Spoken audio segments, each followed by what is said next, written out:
거룩의 경계를 넘을 수 있는 은혜라는 제목으로 말씀을 전하겠습니다. 어제 본문 11절에서 하나님은 셋째 날을 기다리라고 하시며 셋째 날에 시내산에 친히 강림하시겠다고 말씀하셨습니다. 하나님의 강림은 곧 하나님의 임재를 의미합니다. 그런데 거룩하신 하나님의 임재를 거룩하지 못한 인간들은 도저히 감당할 수가 없습니다. 타락 이후 아담과 하와는 하나님의 낯을 피해서 숨어야 했습니다. 선지자 이사야는 성전 환상을 통해 하나님의 임재를 목격하고 내가 망하게 되었다, 즉 죽게 되었다고 외쳤습니다. 실제로 다니엘은 성육신 전 성자 하나님의 영광스러운 모습을 보고 온몸에 힘이 빠지고 썩은 듯 해져서 죽은 듯 엎드러져 깊은 잠에 빠졌다고 하죠. 하나님의 임재 앞에 보통 죄인들은 죽을 것 같은 두려움에 빠지게 되는 것입니다. 완전한 거룩함 앞에 죄가 있는 자들은 견딜 수가 없습니다. 선지자 등 사명을 위해 부름받은 자들에게 하나님이 은혜를 주셔야 감당할 수 있습니다. 다니엘도 죽은 듯 엎드려 있을 때 큰 은총을 받은 사람 다니엘아 부르시며 주님이 어루만지시는 손길로 다시 힘을 얻어서 일어날 수 있었습니다. 시내산에 오르도록 허락받은 모세는 하나님이 허락하시는 은혜가 있었기에 임재 안으로 들어갈 수 있었던 것입니다. 그래서 일반 백성에게는 죽지 않을 만큼의 거리, 경계를 정해두고 시내산에 강림하시는 하나님을 맞이하게 하셨습니다. 12절에 말씀하셨죠. 너는 백성을 위하여 주위의 경계를 정하고 이르기를 너희는 삼가 산에 오르거나 그 경계를 침범하지 말지니 산을 침범하는 자는 반드시 죽임을 당할 것이라. 시내산 주위에 경계를 정해서 그 경계를 넘어 산을 침범하다 죽지 않게 조심하라고 하시죠. 또 셋째 날을 대비해서 백성들은 스스로를 성결하게 하는 노력을 보여야 했습니다. 14절 15절 말씀대로 옷을 빨고 여인을 가까이 하지 않도록 하는 것이었습니다. 이렇게 하나님의 강림과 임재를 준비하는 말씀들에서 전제를 찾아볼 수 있는데요. 그 전제는 하나님과 인간은 만나야 한다는 것입니다. 바로 만남을 위한 준비를 하고 있죠. 또 오늘 본문 하나님의 실제 강림에서도 그 만남이 강조됩니다. 오늘 본문 16절에서 19절 단락을 보면 교차 대구 구조라는 구조적인 특징이 나타납니다. 교차 대구 구조는 단락 바깥 부분부터 대응되어 오면서 가운데 내용을 강조하는 히브리 문학 기법입니다. 16절 중간에 나팔 소리가 크게 들린다고 하는데 19절에도 나팔 소리가 점점 커진다고 기록하여서 가장 바깥 부분에 공통적으로 나팔 소리가 언급됩니다. 다음으로 16절 마지막 부분에 백성들이 떨고 있고 18절 마지막에는 온 산이 크게 진동함으로 떱니다. 그래서 가장 가운데 강조하는 내용이 무엇인가 하면 17절 하나님을 맞으려고 백성이 시내산으로 다가오고 18절 상반절에는 하나님이 시내산에 백성을 만나려고 강림하시는 장면이 나오는 것이죠. 이렇게 본문 말씀은 구조적으로 하나님과 백성의 만남을 그 장면을 강조하고 있습니다. 문제는 그 만남이 편하지가 않는 것입니다. 하나님의 강림과 더불어 일어나는 현상이 무시무시합니다. 우리와 번개, 빽빽한 구름과 연기, 지진난 듯한 땅의 진동과 큰 나팔 소리에 백성들은 무서워 떨고 있습니다. 이렇게 상당히 부담스러운 만남의 현장이 묘사되고 있는데 인간 따로 하나님 따로 존재할 수 있으면 그런 부담스러운 만남을 해야 할 필요가 없겠죠. 그러나 인류 역사상 성경에 나오는 인간 기원에 따르면 하나님 없이 인간 스스로 잘 살 수 없습니다. 한계성을 가진 인간은 절대자 신을 찾기 마련입니다. 모든 인종, 민족 가운데 보편적으로 나타나는 그 현상을 종교성이라고 하죠. 인류 역사 가운데 종교심이 없어진 경우는 없습니다. 어떤 형태로든 종교성을 갖고 절대자, 숭배할 대상을 찾는 것이 인간의 본성입니다. 특히 힘들고 어려울 때, 인생의 위기를 겪을 때 신을 찾고 구하는 경우가 참 많습니다.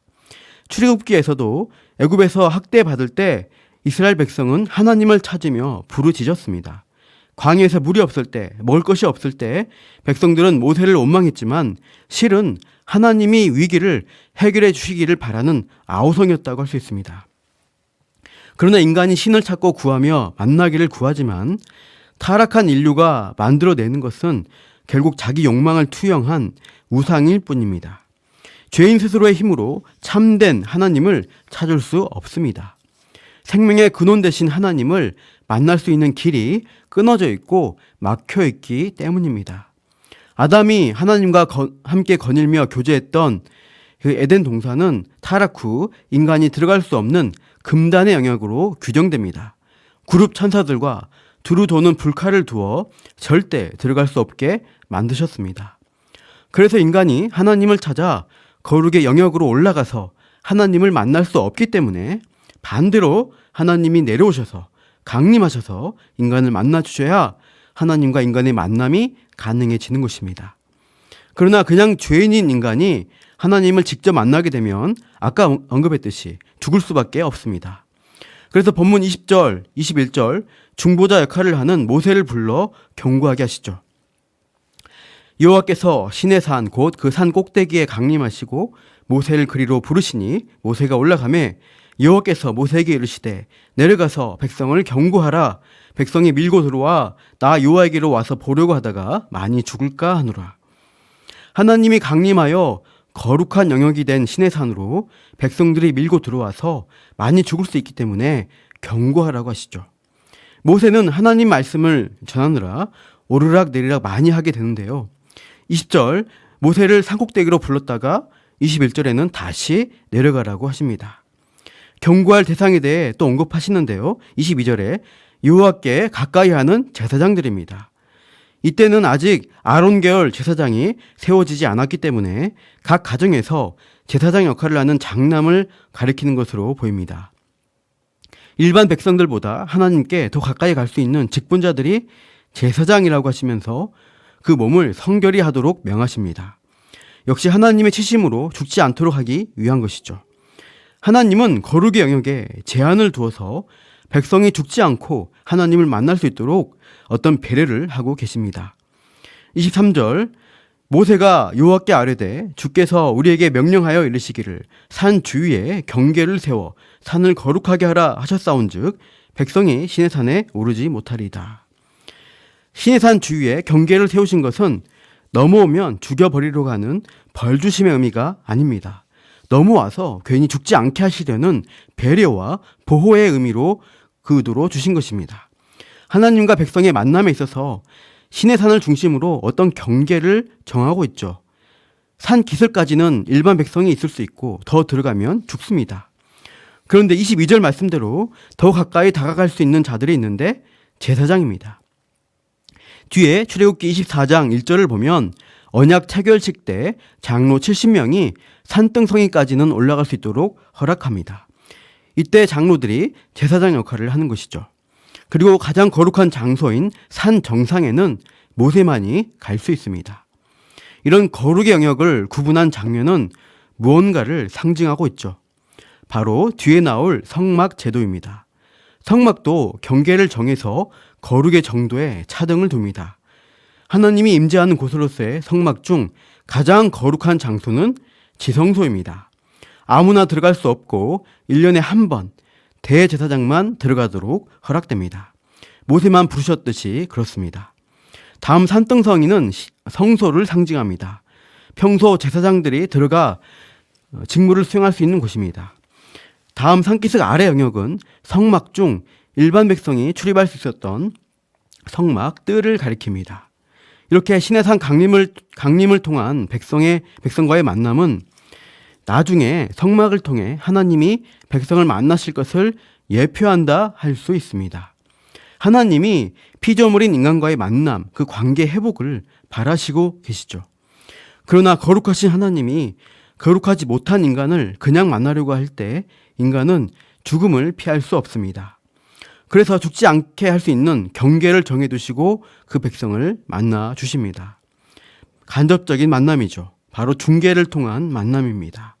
본문에서 경고의 말을 전달하기 위해서 시내산 꼭대기에서부터 산기슭까지 오르락 내리락 수고하는 모세가 중개자, 중보자 역할을 수행하고 있습니다. 율법과 성막 제도가 수립된 후에는 성막과 제사장을 통해 하나님이 백성을 만나게 되십니다.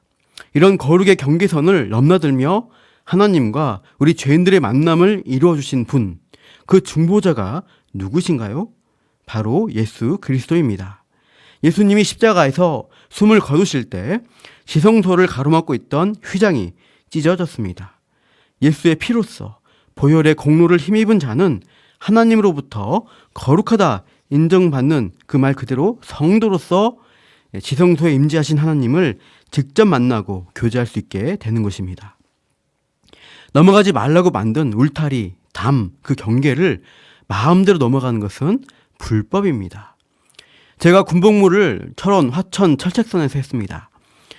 철책선을 위로 넘어가거나 철망을 뚫고 들어가는 사람은 불법 월경자입니다. 그런 사람은 체포하거나 경고에 대한 불응 시 조준사격하도록 되어 있습니다. 그런데 GOP 이 철책선을 합법적으로 들어갈 수 있는 방법이 있죠. 철책선 중간에 통문이라는 게 있습니다. 그 통문을 통해 들어가도록 허락받은 인원은 합법적으로 넘어갈 수 있습니다. 통문을 통해서 철책선 안쪽에 집회라고 하는 전초기지에 보급 물자를 보내거나 때로는 수색하거나 또 GP의 교대 근무자들은 출입을 할 수가 있게 되어 있습니다. 마찬가지로 하나님이 정하신 이 거룩의 경계를 넘어갈 수 있는 합법적인 유일한 방법은 바로 양의 문 대신 예수 그리스도이십니다. 예수님을 통하여 우리가 거룩하신 하나님을 죽음의 공포와 떨림 없이 만나뵐 수 있다는 사실 앞에 오늘도 감사하십시오.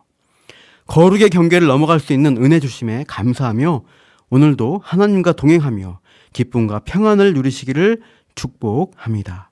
기도하겠습니다. 하나님 아버지, 거룩하신 하나님을 감히 우리 죄인이 만날 수 없습니다.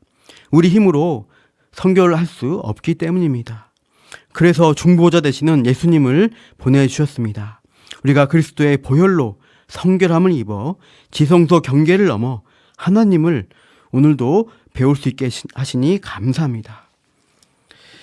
우리가 직접 기도하며 말씀을 통해 하나님의 뜻을 깨달아 알며 거룩한 백성으로 살아가기를 애쓰는 귀한 오늘 하루 되게 하옵소서. 그렇게 하실 하나님을 기대하며 예수님의 이름으로 기도합니다. 아멘.